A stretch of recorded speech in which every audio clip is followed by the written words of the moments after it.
So this is my 2008 Chevy Colorado, and I've been having no start issues on this thing for the past few weeks, and it's been completely random. There's been really no pattern of the cause of it. It's just a complete intermittent no start problem, and I finally figured out the problem. So basically, I got this fuse box, and inside of my truck I got this aftermarket radio that the truck came with, this Pioneer stereo. And I did think maybe there's some kind of draw, or maybe there's something related to the radio, and it turns out that it is. So basically all that it is,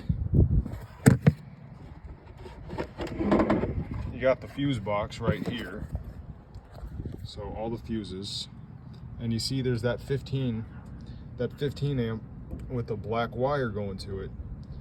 That's that black wire is feeding to the stereo to power the stereo, and that fuse, if you look at your fuse box guide, that 15A that matches the position of where that fuse is the ETC. And I had noticed that before, but I didn't really think anything of it. But ETC in this system stands for engine throttle control. So basically, when this wire underneath the fuse can cause it to get loose sometimes, and when that fuse gets loose, the engine throttle is loose, and that basically just causes it to not start. So maybe you're in a situation like me with your first gen Colorado Canyon, and the thing like just keeps randomly not starting. If you have an aftermarket stereo or any aftermarket stuff, it's definitely worth looking into. That's just a possible problem that you might run into. So I finally found this fix. I just thought I'd share with you guys.